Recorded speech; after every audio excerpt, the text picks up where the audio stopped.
Je víkend. Dohodla som sa s kamošmi, že sa stretneme v meste. Beriem si skate. Na uliciach je menej ľudí, môžem si zajazdiť. Naše sídlisko je postavené akoby na 2 úrovniach. Buď idem po vyvýšených terasách, alebo môžem zísť dole na chodník. Na terasách sú dobré povrchy na skateovanie. Postavili ich síce už dávnejšie, ale vidím, že použili kvalitné materiály z kameňa alebo betónu. Vyzerajú v pohode. A dokonca je tu fontána, ktorá v lete ochladzuje vzduch. Blízko je pošta, obchod a nejaké ďalšie úrady a služby. Keď som si prenajímala byt, tak vo všetkých inzerátoch tomu hovorili občianska vybavenosť. Super, všetko je na jednom mieste. Takéto komplexy nie sú len u nás. Stavali sa v rámci sídlisk na okraji miest. Po roku 1950 sa začali mestá rýchlo rozvíjať, pretože v nich bolo dostatok práce a vyššia životná úroveň. Sťahovalo sa sem veľa ľudí. Bolo potrebné ich rýchlo a čo najlepšie ubytovať. Preto sa vymysleli tzv. Prefabrikáty, teda vopred vyrobené panely, ktoré sa na mieste výstavby len zmontovali dokopy. Vymotala som sa zo sídliska a do centra vstupujem širokou ulicou zvanou Bulvár. Kedysi tu boli hradby stredovekého mesta. Neskôr ich už na obranu nepotrebovali, tak väčšinu z nich zbúrali a postavili širokú cestu, ktorá zlepšila dopravu v meste. To bolo niekedy v 19. storočí. Premávali tu koče, ľudia sedeli na káve a užívali si ruch rastúceho mesta. Dnes po ceste jazdí veľa aut a posedieť sa tu už veľmi nedá. Ale veľmi sa mi páči, že je tu dosť stromov a svetla. Stojím na začiatku ulice a vidím takmer až na jej koniec. Môžem sledovať perspektívu, ako sa línie budov a stromov zbiehajú do jedného bodu a vzdialené budovy sa zmenšujú. Cestu si skrátim cez historický barokový park. Všetko je tu precízne upravené v geometrických štruktúrach. Koruny stromov sú vytvarované do neprirodzených tvarov a kvety sú vysadené v zrkadlových kompozíciách. Takéto parky boli súčasťou palácov.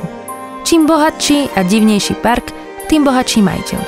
Cez tie kvety a stromy proste všetkým ukazovali, že na to majú. Ale skejtovať sa potom v štrku veľmi nedá. Už sa blížim na miesto stretnutia. Prechádzam jednou z posledných brán opevnenia mesta, ktoré sú ešte zachované. Kedysi bolo mesto oveľa menšie, obohnané hradbami. Za nimi bývali najmä bohatí mešťania. Ostatní, ktorí sa starali o zásobovanie mesta, roľníci, vinohradníci, bývali pred hradbami. Ulice v jadre mesta už nie sú také prísne rovné, sú úzke a tmavšie.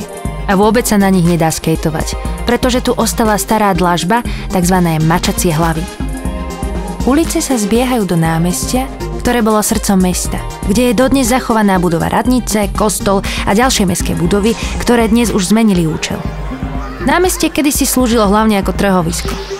Pri fontáne ma čakajú kamoši. Máme v pláne preskúmať nové miesta, pretože z budov a mestských priestorov, ktoré nás obklopujú, sa môžeme dozvedieť veľa o minulosti i súčasnosti. Každé mesto má svoje dominanty, alebo významné miesta, ktoré ho odlišujú od iných miest. Poznáš dobre svoje mesto?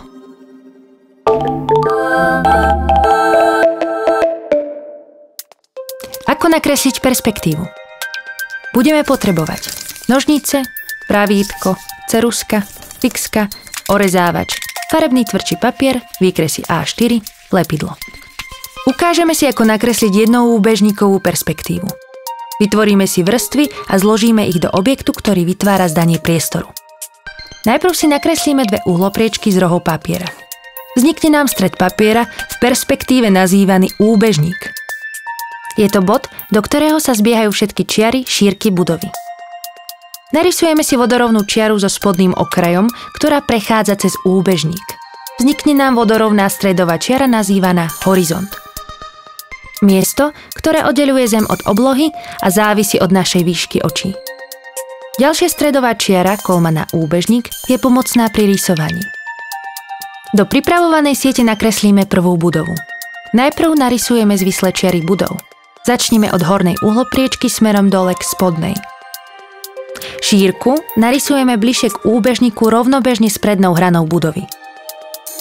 Budovu umiestnime čo najviac na kraj papiera, pretože to bude prvá vrstva mesta. Rovnobežnú stenu budovy nakreslíme ako kolmicu na prednú hranu v mieste, kde sa pretína s uhlopriečkou. Na prednej stene budovy si narysujeme pomocné zvislé čiary, rovnobežné s hranou budovy na miestach, kde budú okná. Vzniknuté čiary rozdelíme podľa rozmerov okien a medzier medzi nimi. Okná na bočnej stene robíme podľa výšky okien na prednej stene.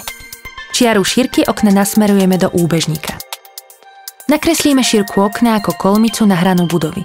Okná na bočnej stene dokončíme nameraním šírky okna, musí byť menšia ako šírka okna na prednej stene.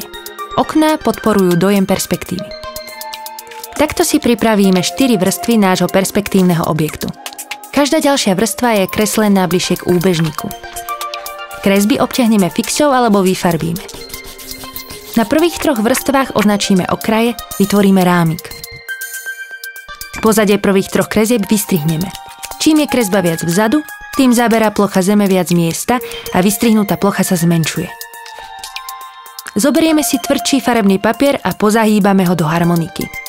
Rozmery záhybov určíme podľa rámika kresieb. Pre 4 kresby potrebujeme 13 zohnutí na každej strane. Objekt spojíme nalepením jednotlivých vrstiev do lámiel. Do každej druhej drážky. Vrchnú stranu objektu môžeme zakryť papierom, do ktorého vystrihneme kruh. Vznikne nám dojem slnka alebo mesiaca.